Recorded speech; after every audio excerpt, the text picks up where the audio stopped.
POIs through chat, please.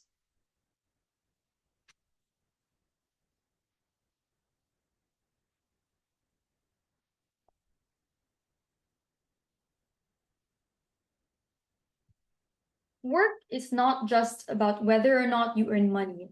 It oftentimes encompasses a large part of your life. The fact that you spend 8 hours a day at the very minimum in this place, the fact that oftentimes your social circles and all the people you spend your time with in your adult life are the people in these spaces. And what this therefore means is low employee satisfaction is not just that you're not being paid enough. Well, we agree that it's a very good metric for why. But it also looks like whether or not you're being treated fairly, whether or not the culture allows for you to grow and allows for you to be happy without anxiety or dread, without pitting you against your coworkers. These kinds of things we believe are important insofar as the measurement of human satisfaction broadly is whether or not they're happy in their lives, and insofar as the vast majority of the time you spend in your life, 40 hours a week until you're 65 is one you spend in work. This is something that the state ought to prioritize. I want to do things, I want to clarify the model first of all. One, what is low employee satisfaction and how do we measure it? So obviously this means that there is some degree of like no satisfaction, which means maybe you are unhappy with the pay, unhappy with your boss, how they treat you, etc., etc. But we would suggest that employee satisfaction probably looks like you being happy in your job, feeling fulfilled, feeling like there are opportunities for you to grow, regardless of whether or not you get a promotion. We would suggest, therefore, the way we measure it is a mix of direct input coming from employees. So things like pay, whether the work culture is toxic, whether or not the work hours are good, but also things like what happens in Korea, where they have platforms made to verify users' employee statuses and whether or not they are indeed a bona fide person who works under San Miguel, for example. And based on those ratings, you would therefore just find the average and like use that to therefore count employee satisfaction. So I'd like to point out, we would take into account simple statistics, right? One singular large outlier will probably not completely change things, so it's unlikely that this is going to be abused by employees. How is this tax therefore imposed? One, there's a minimum threshold of employee dissatisfaction that might not be taxed, but which is like probably the small percentages, but beyond that, it will exist in a gradient. So progressive tax, higher employee satisfaction is no tax, a little bit of dissatisfaction is a little tax, and the more severe it gets, the higher the tax becomes. Why is this going to be done fairly? One, governments already hold very sensitive information for people, so it's unlikely that this is going to be leaked. But second, there's a large incentive for this to work because one, you have strong political backlash insofar as people view labor issues to be one of the most important things today. But two, that this is a tax people will scrutinize because it's the most proximate to them and more directly related to whether or not they're being treated fairly. It says corporations will collaborate with governments. One, competition between companies will want to uphold this tax. So, for example, maybe the Aboitists will have governments in their pockets, but other companies like MNCs, for example, would likely want for strong democratic systems and want fairness, and therefore leverage their kind of capital and their willingness to operate in these places as a way to make sure that this tax is upheld. But second, there are strong narratives that are pro-worker and anti-company, which means the public is already primed to be critical of this. But third, if we assume there is so much political capture that we can't impose a tax, then obviously there is no debate. Finally, you have systems like the Court of Tax Appeals that often is separated from that of politicking, that often are far more apolitical in comparison to politicians, which means that in times of disputes, you are likely to get a fair decision. Why will employees therefore want to participate? They have no incentive to preserve the interests of the company insofar as one, COVID has increased the opportunities for the average salary man. So you have online opportunities as well as the post-COVID boom. Two, they're likely going to be kept anonymous. But three, they already expressed preference by joining unions, even at the cost of getting backlash by the company.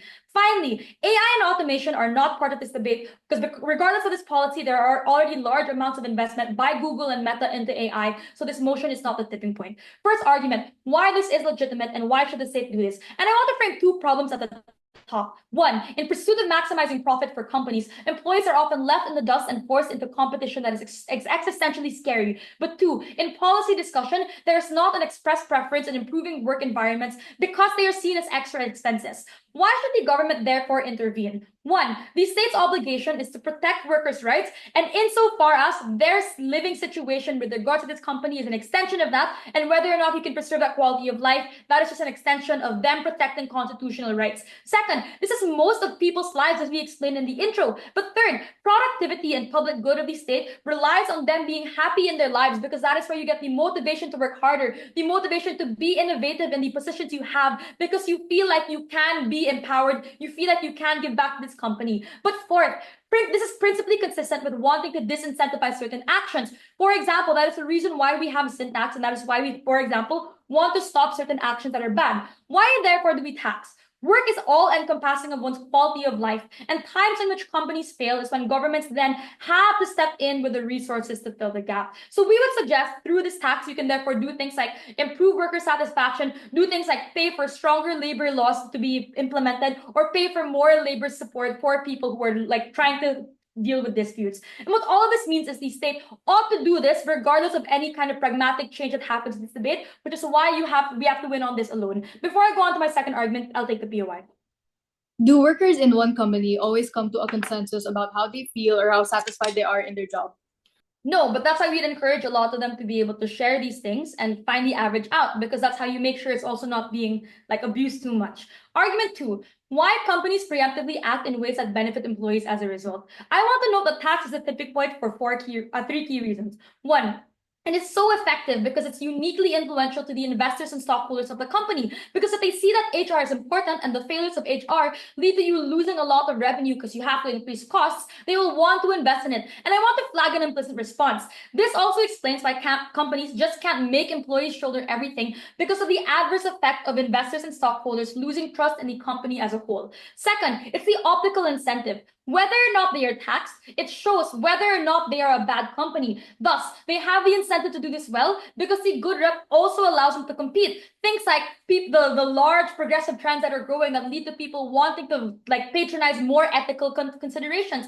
And what this therefore means is, broadly, we have optical incentives that we can make more obvious to explain why caring for these people on the ground is how you get better change. But third, on face, products either become more expensive or you keep prices competitive and cut the profit. So in either world, you are losing money on scale if you fail to care about your people, versus in our world where HR investments aren't actually that expensive. You just have to improve on these things, like improve on policies or make sure that sexual harassment claims are being investigated properly, which are all things that, while costly, are not as costly as entire taxes. Why is this therefore good for employees? One, admittedly, some labor laws sometimes fail. This is a margin of change in which employees have another line of defense against corporations. But two, on net, you just have a larger HR change because of the natural incentives to want to make sure and hedge against the loss that these taxes might create.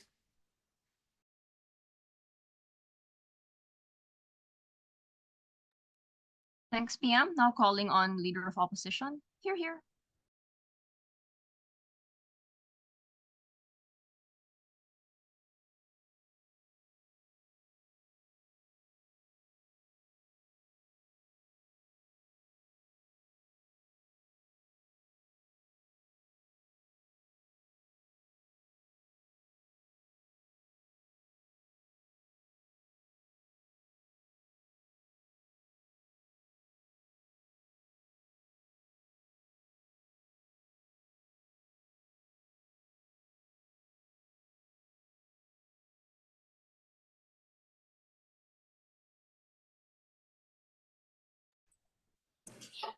Hello, POIs through voice, please. You can raise it once, I'll find time to take you.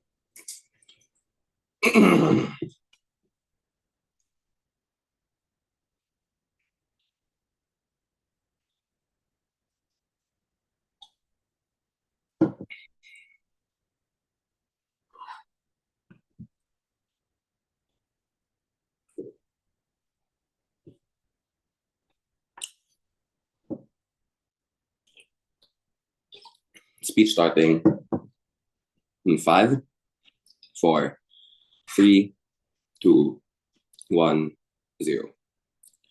So for my speech, you will hear one argument. Firstly, on how on government, the expenses spent on tax will be offloaded to either the customer and employees.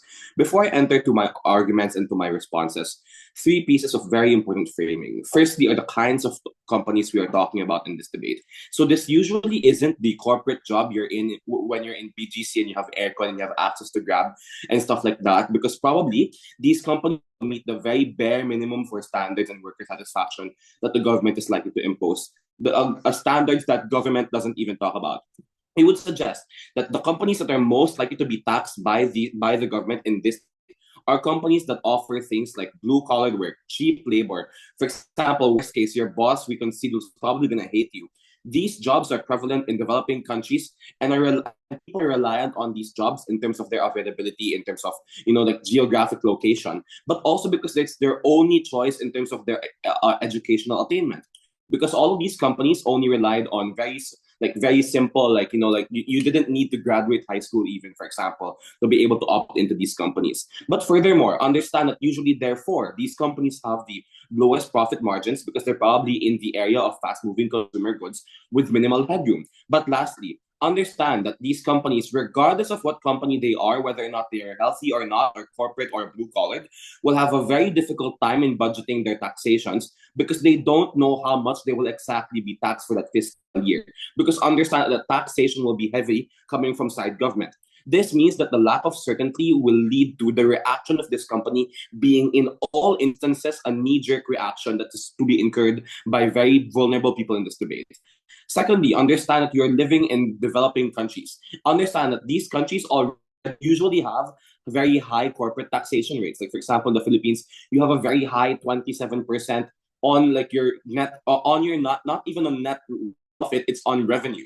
But further to that, the individuals who are customers in these countries already have very low buying power and are those most affected by things like inflation. But lastly is in terms of worker satisfaction. Understand that this is very arbitrary, meaning there's no objective measure for satisfaction. So even if your boss treats you like absolute shit, but furthermore, understand that employees will probably never be satisfied completely on either side, because obviously there are going to be always people who have better worker conditions than you within the company or even externally. This means that whatever policy comes from government and within the company is likely to change very fast.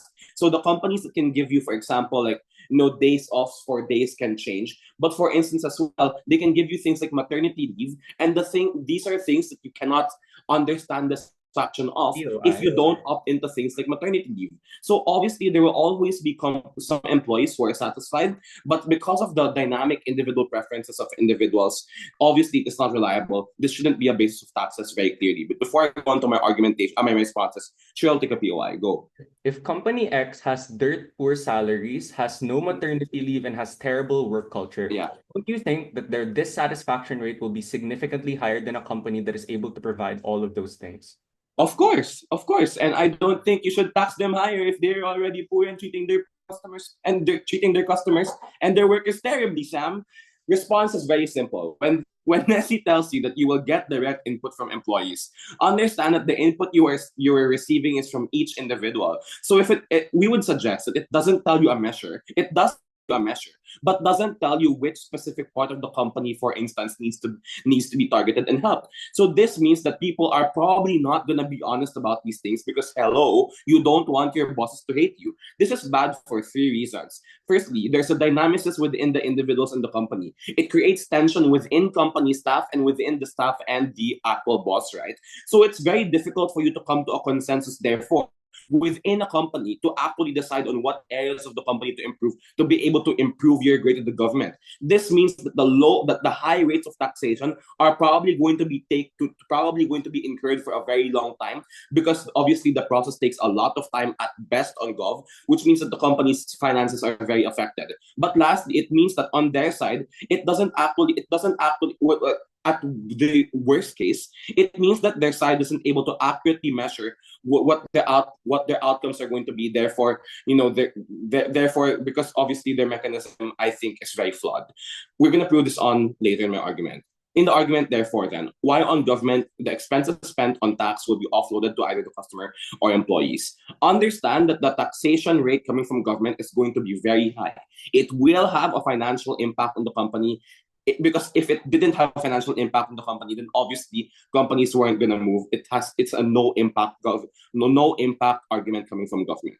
We would suggest that it's an assumption coming from government that all companies can just take financial hits and just carry on. So understand that not all companies are the most not in the most healthy financial footing, especially in difficult economies, especially in a post-COVID society, especially in areas where inflation is high. We would suggest two mechanisms. Firstly, the cost incurred by heavier taxation will lead to even worse working conditions. Firstly, people can easily just be straight up fired. People can be stripped of things like basic benefits, and people can experience things like lower safety standards within the company and the lack of things like basic facilities like ambulances placed on site in the effort of to cost cut. But secondly, you can also have things like you can also make it so that the customers incur these costs. So regardless of whether or not these are products or services, for example, for things like subscription-based companies, we would suggest that the subscriptions can get even higher. But we would suggest that you can experience things like lower portion sizes and lower quality and lower nutritional value. All of these things in an effort to offset the cost incurred by taxation. Obviously, increasing worker satisfaction in all instances costs money, whether it be in facilities, higher pay, etc. Because obviously it's taken away by tax. This is important because if government tells you all companies are run by generally capitalistic people, there needs to be a burden from government to prove why all of these corporate individuals will go kumbaya and treat people better if you tax them higher. But secondly, obviously, when you decrease working conditions in places where it's already very difficult, where they already have bad working conditions, the propensity for fatalities and accidents is much higher. And obviously, if they are fired, they have no job in a very difficult country to live in. The weighing is very simple. Firstly, you have most access. This is the most harmful because these jobs were the most accessible to you in terms of educational attainment and in terms of things like geography. Obviously, it's going to be taken away. But also, you decrease availability and accessibility of these goods towards the consumers. And these things are debate winning because of the way that these are harms that are most proximate and harmful to the most vulnerable actors in this debate. Thank you very much. Thanks, Elo. Now calling on DPM to extend the case for government. Hear, hear.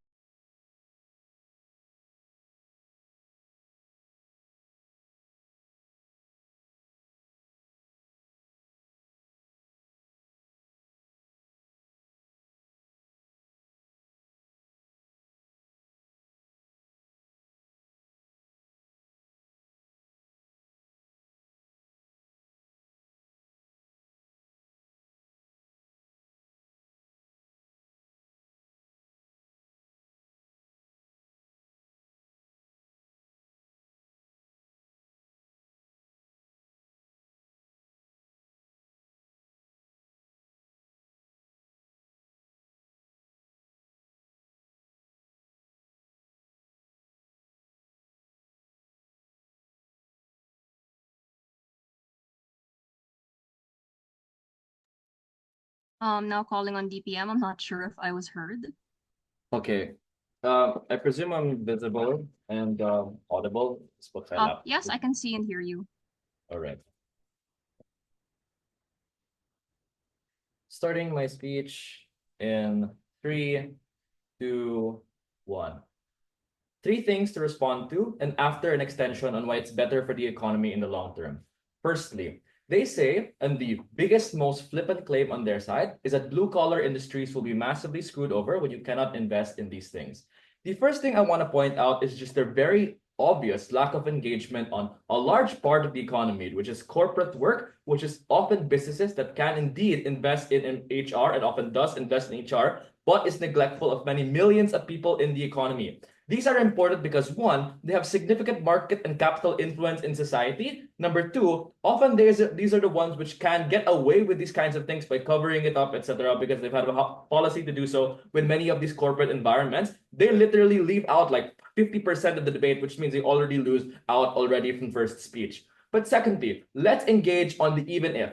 Regardless if this is true, that blue-collar industries are affected and they, for example, have to absorb this tax, it's 1, unclear why these industries cannot implement these things. There is no significant positive case on their side as to why they cannot implement many of the things that would preemptively limit the tax from being imposed on them. They say, well, they are just hard work, they're blue-collar jobs, etc. I point out it doesn't have to be the kinds of HR talking tos or an IC or whatever from your management. Often, many of the industries have different requirements on satisfaction, and businesses can make this kind of calculus all the time. So, if they're talking about steel working or these natural resource mining kinds of jobs, I would point out it's very easy for them to still do this. For example, they can get assessments of what employees want, and then they can implement these things that make them safer, or make them more happy, or make it so it's more ergonomic for them to do their jobs, so they don't have back pain, so they don't experience all of the existential fear and dread of maybe in the future you will no longer be able to walk in these industries. It's unclear as to why you cannot implement these things,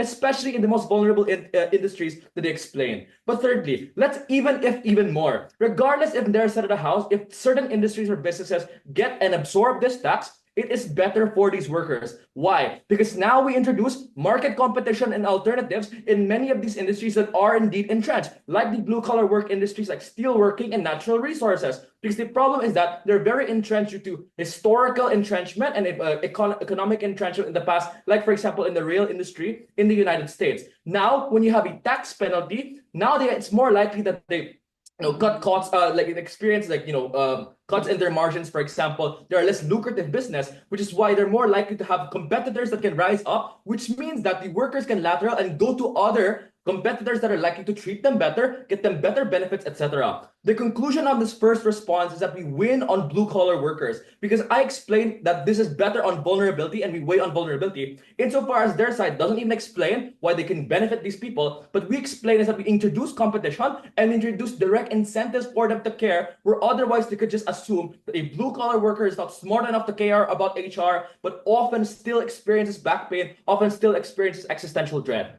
The second thing they say is that the efficacy of their policy is not proven. The first thing I want to do is I just point out, observe, right? Our worst case is status quo. Their side has very little in the way of change for HR mechanisms. Many of them are indeed ignored. You have to weigh on the fact that we are literally changing something they've not proven the positive case. But two, I want to point out the many stringent mechanisms that Nessie explains as to why this will be done well. The fact that, for example, companies have an competition incentives so that they will implement this well, or the fact that there's lots of political scrutiny on the way this is implemented. They say, well, you can have alternatives, and so therefore it's better for you to do the alternatives like maternity leave to make them happy, etc. I would point out, if these things are what you're trying to say on your side, we get them more under our side, because now it's a direct economic incentive rather than just a nice thing for companies like Google to do, but other companies don't do. The third thing that they say is, and very, very egregiously, right? They say expenses are offloaded to the consumer and therefore this is bad. Firstly, I'm unclear why this is true for the vast majority of companies once this policy is implemented, given that they can preemptively avoid it. They don't respond to our analysis, therefore they fall on this because they don't prove why this happens. But two, even if it happens, right? Often, there are many expensive or very rich investors, often from many Western countries or from the board, that often absorb the shocks of these things first in their managerial pay, rather than passing it on directly to the products and consumers, because this is the taxes levied on the company, not on the overall revenues or money that's paid to the employees. So it's unclear why this happens. But thirdly, I will just outweigh this by my extension. Even if it does happen, it's passed off, it's still better for the economy. The extension is very clear. On all of these three fronts, you've already responded as to why they have literally no positive case and they have no efficacy. I will weigh the extension. The extension is that it is better for the economy when this happens. I want to point out the obligations that we have as a state. Not only just to, for example, make it so that people have public welfare, which is what we clearly proved and we can put to services, but also to make people happy. Because being happy is not just better for people, it's better for the economy. Because one, when we impose this on many industries, which would not have an competition, private profit incentive to do this, it makes it so that they invest in HR preemptively. They're more likely to innovate in things like HR mechanisms, feedback mechanisms. But two, they're more likely to just be responsive and more realistic on what they're, for example, more grounded on their workers, etc. They're more likely to implement these HR mechanisms, more likely to respond to feedback, etc. Why is this quite good? Firstly, when people are happy, they produce more things. It's economically true. They're more productive, more able to do work, more able to collaborate with their employees. Number two, when they're happy, they're more able to make the rest of the company better by uplifting them with better ideas, better things such as collaboration and being able to innovate in these areas. Why is this quite good? Even if we have to absorb the short-term costs of things like being passed on to workers, it's the fact. I'll take the POI. Yeah. POI? Okay, none. even if we have to absorb the short-term cost to workers, and that's the worst case under our side, or the short-term cost in being passed down to products, which, by the way, I want to point out they have not proven yet. Regardless, it's better because we make it back in economic gains from people being happy in the biggest industries in the world that often employ lots of people, but lots of their productivity, 40% of their lives, most of their lives is sapped away, and often that most of that life isn't productive because they have low sleep, they have back pain, they have existential dread in their work. This mitigates the biggest impact that they have because if they want to say economic loss, the economic loss for people being unhappy is so great under our side of the house, which is why we impose the tax not only to optically incentivize them to do better, but financially incentivize them to do better, but to care about their workers because the workers are the lifeblood of the economy. This extension is important because one, on weighing, it just affects the majority of people in society. On their side, they just affect the companies that would get this tax imposed on them, which I'm unclear as to why they're the vulnerable actor. But for everyone, now the playing field is imposed such that everyone has to care about HR, and so everyone is happier, everyone's more productive, can produce more goods and services, and get more benefits for everyone in the economy. This is not just good for the HR and corporate mechanisms, but for everyone else in the working society. For those reasons, then, very, very proud to propose. Thanks, DPM. Now calling on Deputy Leader of Opposition to extend the case for their side. Here.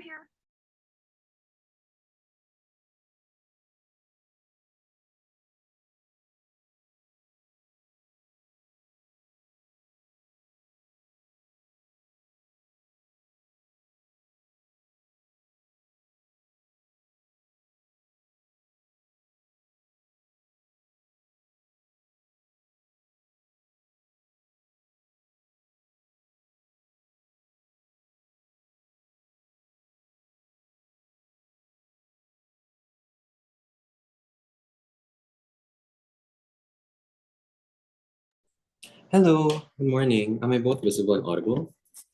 Yeah, you can be seen and heard. Got you. I'm Yesh. Go now and see him for POIs. Just unmute yourselves and I'll tell you whether or not I'll take you.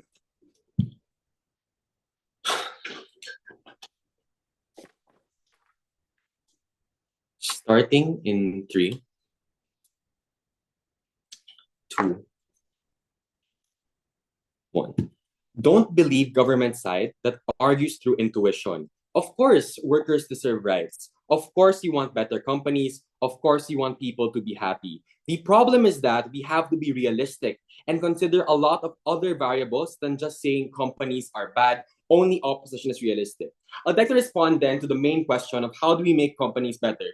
3 things. 1, we think right now there are already existing mechanisms like NGOs, workers' rights, and unions. Government has never proven to us why these things are not enough, especially when, for one, these things are already getting more and more traction, especially with the context. The generations are more woke right now because they're more sensitive to things like malpractices and how they're being abused by their companies. But secondly, employees have an incentive to adopt these existing mechanisms because they necessarily want to protect themselves, so they have all the incentive to research on what are labor laws, what are the unions they can be a part of, what are the NGOs they can collaborate with. But thirdly, there are already strong government institutions like, for example, the labor laws that necessarily protect workers' rights. So these things already protect workers right now. So in the event that they do get abused, they have all these other existing mechanisms that can protect them. But the second thing is on the comparative. What do you get in government side? Oftentimes, the conversations there between employer and employee will become more heated and more hesitant, primarily because of the fact that you cannot gauge the level of satisfaction that they have. So when they do talk, the fact that I don't know if you're happy, I don't know if you're sad, I'll probably be more super sensitive about the things I say to you. And so if the company has a problem, I probably won't share that to you because I don't want you to get stressed, etc., etc. So in the event then that you get high taxes because of high levels of unsatisfaction inside government, oftentimes these employers will have some sense of anger, or, for example, or resentment toward their employees because of the fact that they were not happy. And so in terms of conversation, it's just much, much worse in government side. What is the clincher then? That's the third analysis. For one, I think in our side, you get better conversations because at least in our side, there is no direct harm that companies have to inherently swallow. And so when employers and employees talk, they don't have to always constantly think about whether or not you're happy or sad. They can just talk about the job, they can just talk about business, and that's why you went to the job in the first place, to get money, and it's your first incentive to join that. But secondly, even if you don't believe that, say that it's symmetric on both sides, at least in our side, we get the capacity to get the change that government also wanted. If these kinds of companies already have so bad environments, and then you heavily tax them, but then you also want things like HR, a game room, more benefits and salary, obviously, you cannot cater to all these other pressing concerns of how to increase the level of satisfaction when you are heavily taxed and do not have the capacity and money to do so. At least in our side, we in like a timeline, for example, if all these problems are urgent right now, if there are already existing mechanisms that can point them out, at least, hey, we still have the funds to be able to fund them right now. And so if people are super sad or super depressed, we can help them immediately because we have the funds to do so, and we're not like held back by things like taxes, and so you have to wait for like a few more months, a few more years before we're able to cater to your concern. Then, what's the extension? Before I proceed, are there any POIs? So the same natural resource companies that you talk about are often ones with very, very large overhead and just want to pay their consumers and their employees as low as possible because they are poor and don't understand the language. How do you help these people, and why does it get better on your side? Yeah, that's the extension, right? When does the state actually tax something? We say this looks like two things. One, it's for a collective good, in the same way that we get taxes to fund infrastructure projects like roads and bridges. But the second standard is it's a deterrence against a potential harm, in the same way that we increase tax for companies with high carbon footprints and carbon emissions. The premise then is that the motion does not satisfy these two standards, and so it ought to fall. This is important as well because this engages on the charitable frame that even if you don't believe Johan's framing that it's likely to be factory workers, this is where we engage, especially in like corporate work, right? This also directly engages on Nessie's case on like, is the state justified to do this? First standard, on the collective good. Johan already did a pretty good job in explaining this. Oftentimes, to offshore the harm brought by the heavy taxes, the consequences will be felt by the employees and by the consumers. Because you're probably already heavily taxed, you're probably going to increase the price of your product so that your company is able to stay afloat. And that's bad because there are a lot of products that are like necessities and need to be as accessible as they can be for consumers who necessarily need this product to survive, or like for things like hygiene, for instance, like shampoos, Safeguard, for example, and other kinds of products that they necessarily need in their lives. The moment you heavily tax these companies, oftentimes the prices will get higher, and so probably these consumers won't be able to reach them and pay for them as well. So oftentimes only the rich people get to buy them and poor people can. But secondly, because of the fact that you're already heavily taxed, oftentimes you're going to reduce the number of employees in your side, because if you cannot pay them higher salaries to increase their satisfaction, you probably have to cut down and fire a lot of people just to give higher salaries to the people you have now, and we think it's necessarily bad and that's not for the collective good. The second standard then is on deterrence. Why won't these prevent companies from continually being bad? Notice already engages on the framing that this policy will be done fairly coming from government side. Four things. One, on the spectrum of companies in terms of resources. Obviously, if you have the funds to pay for these taxes, you are likely to continue being abusive because it doesn't impact you as much. This looks like Facebook, Ayala, San Miguel, that have multiple streams of income, such that even if taxes are heavy, they have the means to pay for it, or as Johan says, the consequences will be felt by consumers with products increasing in prices. So at best, in terms of scale, maybe government can attack small and medium enterprises, but the most powerful companies will still be at the top and continue their malpractices. Secondly, on nepotism and selective hiring, if you cannot trust your employees, more likely you will hire people you already know and trust, the friend of a friend, the son of an existing coworker. This is true because of three reasons. One, these people are more likely to forgive you. Secondly, the depressing narratives of putang na loob and paying back people who put you in that position. But thirdly, you are a friend, so you probably are close, so by virtue of relationship, you have a general high level of satisfaction already. Thirdly, you are more likely to sweep things under the rug. This looks like attacking another competitor. For example, conversations about potential terms of bankruptcy, conversations about company problems that predominantly exist at the top level or management level. These are endemic problems, these endemic problems are things you start to hide from your employees because you do not want them to be satisfied, and that's bad because you show a false image of goodness, and then you also become hesitant to exclude employees from these important conversations. But lastly, satisfaction becomes a metric in hiring. You getting into a job becomes dependent on your likelihood of being happy. This looks like mothers who have potential high levels of stress because they also care for their children. The same applies to single parents, people with mental health problems, or even people who went to prison. These are people who already find it hard to find jobs right now. In government, then, you amplify these existing discrimination mechanisms because the level of happiness or satisfaction they have are simply too high and something you cannot always cater to as a company. So the impact is threefold. One, companies are forced to become highly selective. Two, vulnerable people will find it hard to find jobs. But lastly, you fail as a state because you have higher levels of unemployment and cannot protect people that are disadvantaged. For all those reasons, very proud to oppose. Yes. Thanks, DLO. Now calling on GovWhip. Here.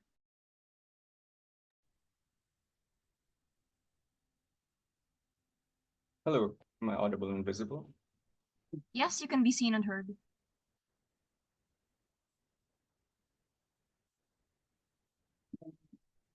Logistics there. Yeah, I'll take you as your voice.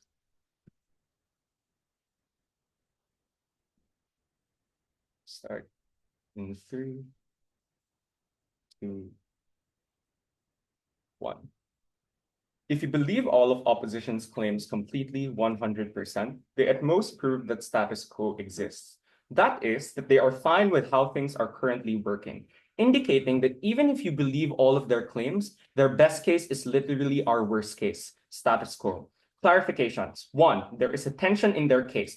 They can't at the same time claim that uncertainty exists to such an extent that you don't know what your employee satisfaction will be, and also claim at the same time that it's very easy to predict that company X with terrible pay, no maternity leave, and toxic workplaces will have higher rates of dissatisfaction than a company that provides all of those things. If anything, Johan agreeing to that POI concedes this very thing in the first place. What this means is that they can't ignore the model and say you can't plan ahead, because you can plan ahead at the point at which you can broadly expect the trends and the things that can lead to worker dissatisfaction in the first place. But secondly, I'd flip this. If anything, when companies are uncertain, it's about a way of what they're likely to do, which means that on our side, they're far more willing to err on the side of caution and to preemptively act in the ways that we talk about, insofar as the cost of ignorance is incredibly high, and they want to avoid that as much as possible, insofar as opting into HR in the first place is far more cheap. The second thing I want to note is that a lot of the impacts they run presume we will tax them before they can do so. Assuming we run the tax today, obviously there will be some transitory period before the salary year starts. Therefore, in that short term, they can enact all of the things that we talk about. If anything, this tax is after this has already been measured, which is oftentimes given ample time for companies to want to preemptively act in the ways that we talk about. The first discussion that I have is whether or not companies can afford human resources and better conditions. And I want to note the importance of this first issue. If I'm able to explain that companies can afford human resources, then obviously this is out of the debate, since a lot of the framing that they rely on is that these are poor companies that can't afford to do so in the first place. First, I want to note that the same companies that they talk about, i.e. natural resource companies, Manila Oil, China Oil, Burkina Faso's gold mines, all of those are ones that have incredibly high overhead, white owners who oftentimes exploit workers and are notorious for terrible working conditions. I want to note that this is their best case, that oftentimes in the vast majority of these instances, these are individuals who are poor and don't even have enough to pay their workers, when simply this is empirically false. How in the vast majority of instances, the workers that they talk about who can apparently access things like worker unions, who can apparently access things like coalescing in the comparative, when they don't even speak the language of the nation in general and don't have the ability to do so because they are so hungry, are active compensations and counterfactuals that are able to solve this, which is why government intervention in the case we bring you from NESI becomes crucial, because we explained that in many instances, unions and the capability of them to do good for the worker fail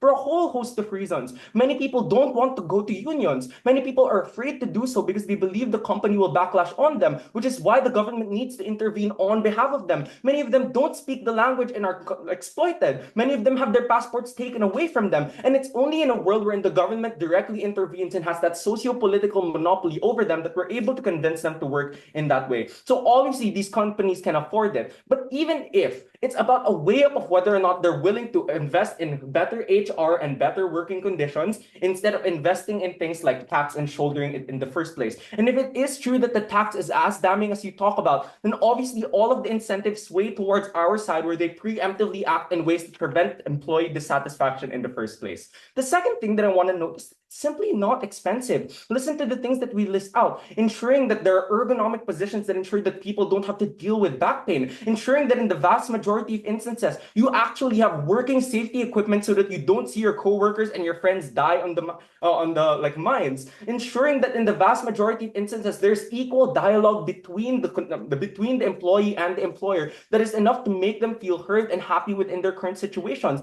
All of these, not to even mention all of the things that they could be paying for, are already large swaths and like improvements in terms of the HR conditions within these companies that cost no money. So obviously it will sway towards preemption. But lastly, I want to note that they're incredibly weak in their framing here. They assert that in the vast majority of instances, it is always the poorest companies that are paying their workers the lowest. When even in Amazon, the literal richest company in the world, this is simply false. How even in companies like BCG, Boston Consulting Group, for example, even if they have high salaries, we indicate that there are multiple ways by which employees determine their satisfaction rate. Things like work culture, which are outside the bounds of whether or not the company is rich enough, which oftentimes are terrible even in the largest of companies, which is why so many people kill themselves in Wall Street. All of these are employee conditions that actively get better under their side and are also people that are important. They ignore them under their side, therefore they lose this debate. This is already debate winning for 3 reasons. First, if you believe that companies can afford HR and it's cheaper than opting into this tax and shouldering it, then obviously in the vast majority of instances, you have to default to our side. Secondly, we explain it's not expensive and oftentimes it's actually better in the long run as per Jello's extension, that happy people often contribute to the economy in ways that are far better and therefore bolster a lot of the things and job opportunities that they talk about.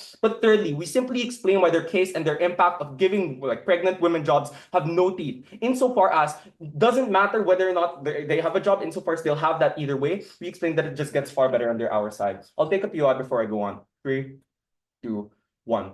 What do they say in response? The first thing they say is that the expenses of this tax will be offloaded to workers and vulnerable people, meaning that the cost incurred will go to people that get fired or worse conditions. First, on people getting fired. Oftentimes, this is contractual work, meaning that they have to abide by a contract in the first place, meaning that they can't just void the contract. That's illegal, especially when they do that to mass amounts of workers at a time. But importantly, this also contributes to the workers that are left and also makes their employee dissatisfaction rate lower because they see people unjustly being fired regardless. But secondly, on worse conditions, this doesn't make sense because worse conditions ensure you get taxed even more in the future, indicating that there's an express preference to want to prevent this in the first place. So by their own words, they explain why companies won't want to fire people willy-nilly. The second thing they say is that you cut costs on consumers, i.e. less nutrients, which also doesn't make sense because consumers can understand all of these things, which means that their case literally has no teeth. What did they not respond to? First, a lot of the principled argumentation that came from Nessie, how in the vast majority of instances, governments have an express obligation to want to do this and need to do this in order to intervene for people that can't for themselves. But secondly, it's on the model that we explained, that oftentimes these are things that are ignored within society and ignored in the instance that people on the top want to prioritize their own profit margins, which is why it gets far better under our side. But lastly, it's about extents. And what we'd say is that the ways in which companies interact with employees, the ways in which they interact with consumers become far better in a world where the government mandates them to care. For all these reasons, very, very proud to propose. Thanks, GovWhip. Now calling on Opposition Whip. Here.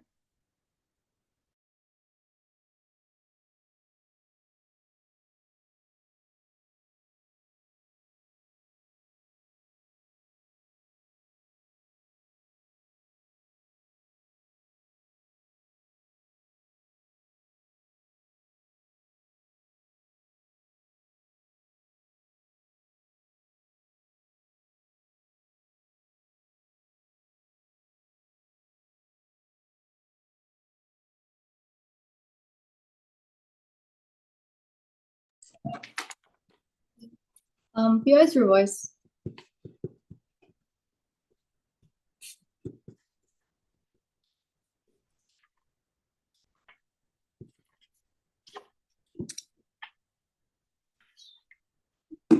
Start when I start. Yeah. Hold on, I'll just get a timer. Oh, okay. So, Okay.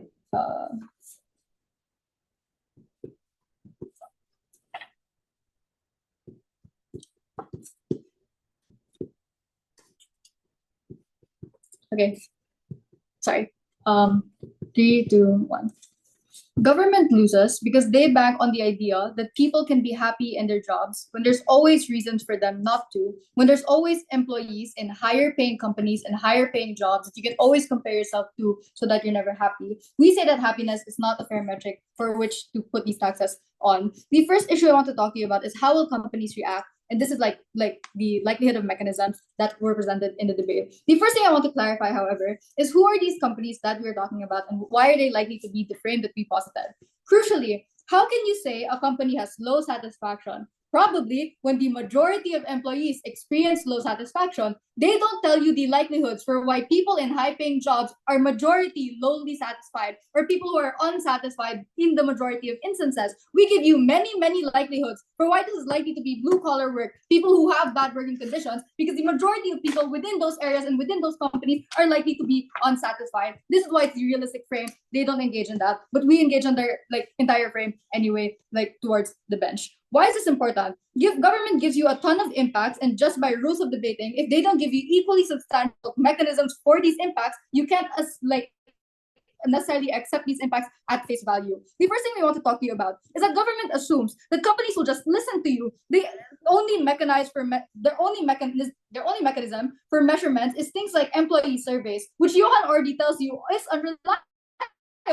You're unlikely to tell your boss, hey, fuck you, treat me better, because they can take this against you. You want to keep your relationship with your boss. You don't want them to hate you. They appeal to intuition and just say that taxing them will scare you into action. They don't structurally prove this. We respond to this very charitably already. What do they not respond to under our side? For one, there's the possibility that they could just outright fire you if you are experiencing low satisfaction every time they survey you. If there's nothing that they can do to make you happy, because you're comparing yourself to probably other jobs that you can get who will probably make you happier. Two, selective hiring, because you want people that you can trust. You want people who can lie in their surveys, for example, who can say that they're happy even if they're not. You want people who will up that productivity in your workplace, the people who won't say that they're not satisfied in that area. Your level of happiness becomes a metric of whether or not you are employable, and we think that that's terrible. This in itself is debate winning already, because if they want the frame that companies are just evil and they tell us that some companies will just never change, then they have the burden to prove why companies won't just outright hire you, why companies won't do selective hiring if they are evil entities. These are things that are exacerbated under their side, which is why the status quo is still preferable under ours. The second thing we want to talk to you about is the argument about offloading costs. What we tell you clearly from Johan is that you offload these costs to consumers and employees. Jello's response doesn't really respond to this. He says that these things are absorbed internally first by managers, etc. But exactly, this is still Johan's case. We say you offload it to your employees as well, and this is still bad. Because one,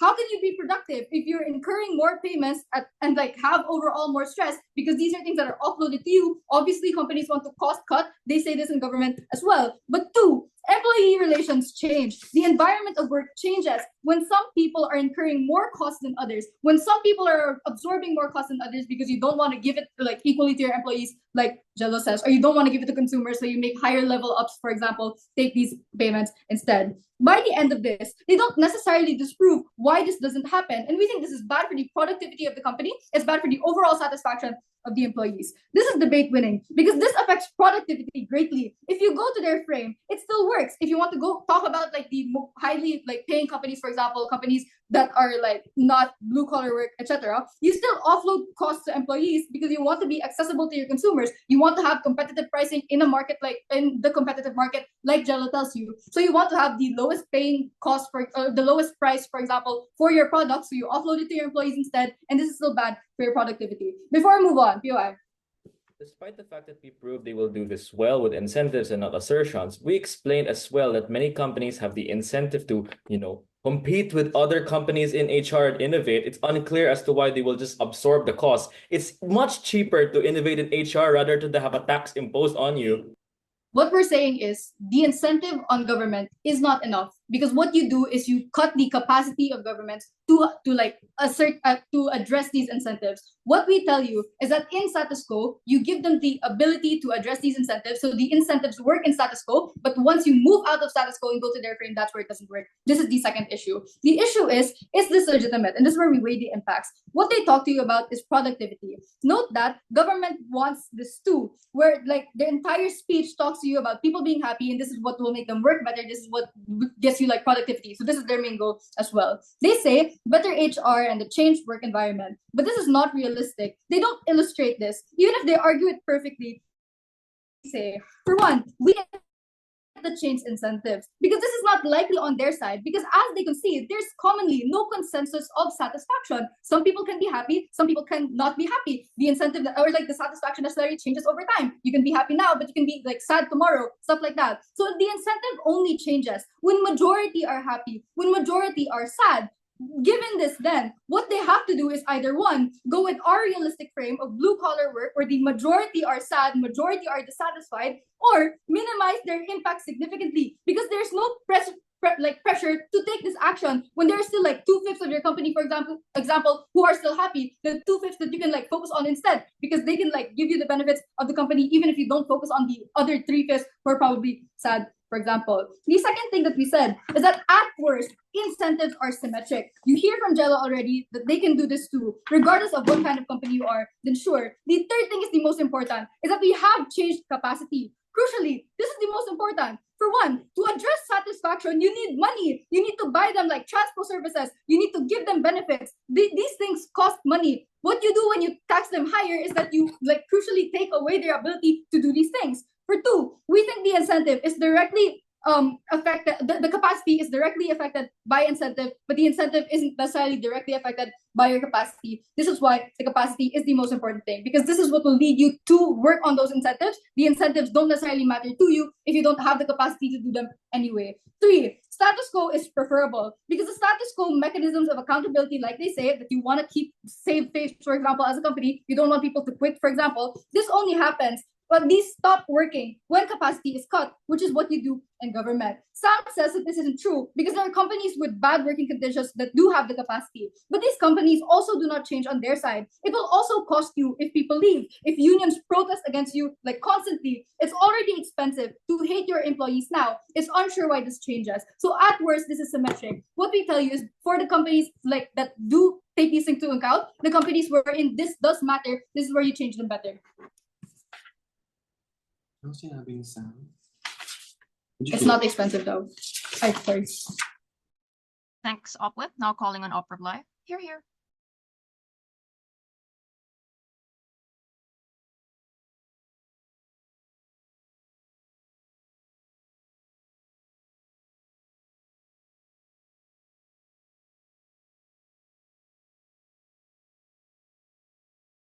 Go back.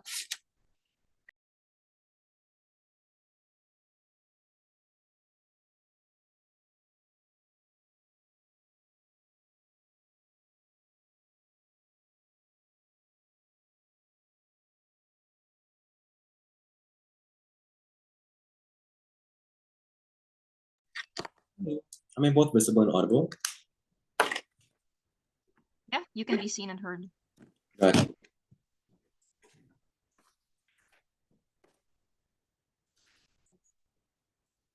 Starting in 3,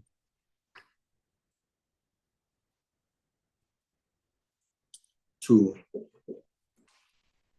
1.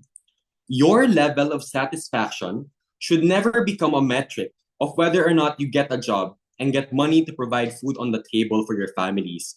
If you are already a stressed mother, a worker with mental health issues, someone that went to prison, the capacity to hire you is simply higher and like harder because it's harder to make you happy in the long run. So the moment you go to a job interview and share that you are vulnerable, that you have problems, that you are desperate, companies would probably not hire you because you are a ticking time bomb that can potentially harm the company. If this problem exists right now, they are worsened inside government. Moreover, this problem is already round winning because from DPM to government whip, this was never responded to. But moreover, you as a state, as the actor of this debate, it is your obligation to protect these people, and so you get more discrimination inside government than you necessarily lose, and you win by a huge margin. Let's take it speaker by speaker then. Prime Minister, the first thing they said is that on a principle that this is for the people that do not have any other alternatives. We think then that there are already existing mechanisms. We already told you this. NGOs, labor unions, labor laws. These are already existing mechanisms that already uphold the same principle and protect workers right now. Sam, or the whip, cannot just say that workers want to opt into this because it's already their incentive to want to protect themselves in the first place. So they would want to research on these existing mechanisms and already opt into them if that's what can protect them and make them safe. But secondly, the second thing they said is that they force companies to be better and doesn't necessarily heighten or elevate their environments. The only main benefit they have is that they get HR and more salaries and like better companies for the people, and that's like the best case they have. But then there are inherent things they also have to consider. 4 things. The fact that poor companies who cannot afford a game room or higher salaries will cease to exist, because even if it's commensurate or like fair as they say, you would probably just keep breaking even and have no profit to elevate the company because they do not have the means to do so. Secondly, we told you things like nepotism and selective hiring, that you only get loyal companies or like the friend of a friend because you don't want to risk getting dissatisfied people. Thirdly, you exclude workers and from conversations about company problems, because the moment you share that you have a problem as a company, they'll probably become dissatisfied and you're not able to address the problem even more because you're heavily taxed. But fourthly, you do not hire minorities, you do not hire stressed mothers because they're simply far too vulnerable. So even if companies are better and more elevated inside government, oftentimes you bear the risk of them becoming more secretive, more selective, and more discriminatory. Jello then, on economics, the claim then that customers will just understand that prices are higher is simply ignorant. As a state, you want to protect the principle of access, and you lose that in government side, where you're necessarily just okay with increasing prices because, hey, they'll probably understand. You owe it to these people, to the poor, for instance, to give them access to things like basic hygiene, or for example, like toothpaste and Colgate, etc., etc. But the moment that you concede that you're probably okay with increasing prices, you lose your value as a state, which is to give access to these kinds of things and make sure that you better the lives of the people who are a part of your country in the first place. But secondly, on innovation, still, you need profit. Not only breaking even, you need like more money to be able to invest in things like HR, etc., etc. So then, if there's already a tax that prevents you from having more capacity to invest more in the same in HR technologies and innovation that they want, then obviously it's harder for them to keep up. Only the big companies get better in their side. Small companies won't be able to adapt the same technology, so they'll probably die out as well because they can't handle heavy taxes. But on Sam then, they say that it's probably not expensive. We already proved to you that oftentimes it is. And even if it's like not, oftentimes the big companies are the only ones that can afford them.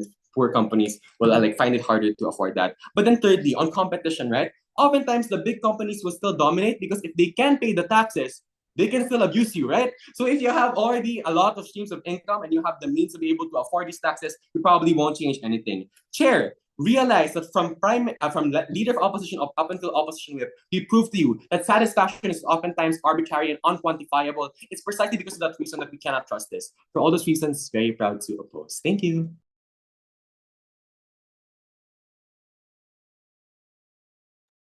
Thanks, Op reply. Now calling on Gov reply. Here.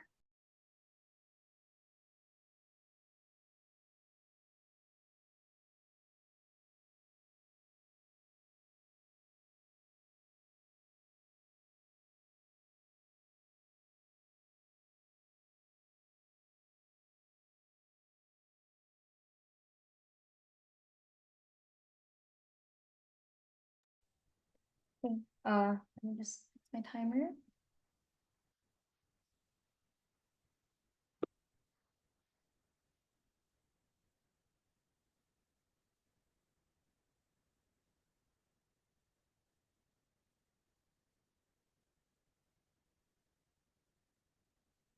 The first thing I'm going to do is kill their main claim that people will be made to pay the brunt of the work. Here are 4 reasons from within the debate as to why this cannot stand. 1, their frame operates on companies with blue-collar work with lower profit margins in which these people are already paid not enough. So you cannot believe that they will cut down on wages more or mass fire because 1, the very companies they identify rely on the nature of work being physical, so they cannot get rid of these people, but 2, that basic labor standards still exist together with this policy, so it is additive, which means you cannot cut down like wages more if they're already getting paid minimum wage. You cannot lower these standards already if that risks closure because because clearly if it's about money, they're going to lose out more. Second, if they agree that companies need money, it is unclear why you would want to incur the cost in the first place. So clearly it proves why there are incentives to preemptively do it well, as explained in PM. But third, this team agrees that competition is inherent, and therefore competing with other companies in prices and for labor mean you need to become better in one way or another, which means you cannot believe that prices will increase if you're competing against companies who are not incurring this cost and keeping prices low, and therefore get more revenue as people patronize more affordable products.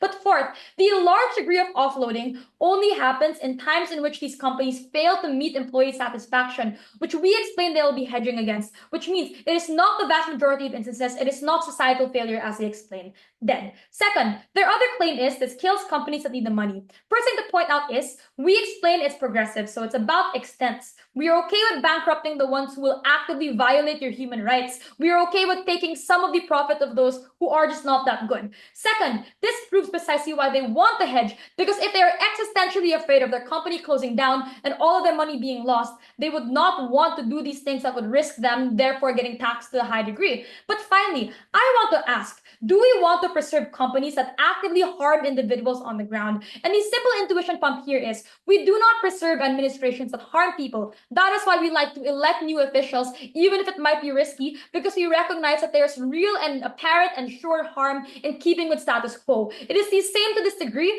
insofar as there are natural inclinations to why you ought to care about things like democracy, like, for example, allowing people to vote. It is likely that you would want for this as well. Finally then, why do we win? And we would suggest it's on the margin of change. So maybe not all companies will follow this, but it's also unrealistic for them to say that no company will follow. Again, they only prove that our worst case is the world they defend, so that's enough of a reason to give us a win. But second, the more reasonable world is, maybe not all follow, but some will. But there are many impacts they don't deal with then. One, that even if it's only a few, you still improve the lives of more people versus on their world where they don't actually give incentives for companies to do better. But second, you give more good alternatives for people to go to in case they do have very, very bad work conditions in BCG or in a mine, for example. But finally, what this means is it becomes a race to become better between companies. And this is where the optics incentive for my PM speech that they don't respond to comes in. That one, it's about the press that shows that whether or not the growing progressive market of individuals will buy their products as a result of figuring out whether or not they're bad to their people, but also the fact that you want good labor and therefore you will have to compete.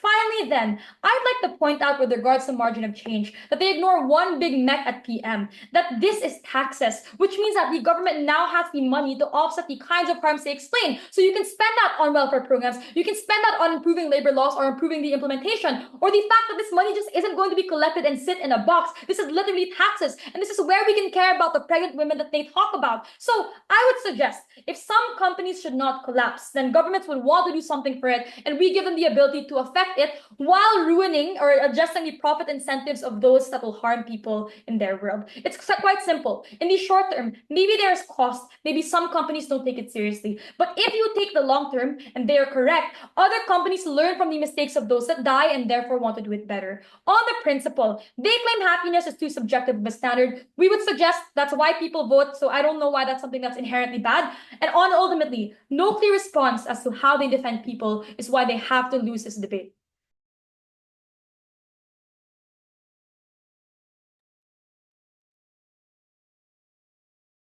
Thanks, Gov reply, and thank you, debaters. You may now cross the house. So my panelists and I are just going to go to Discord to vote. Give us 15 minutes at most, hopefully.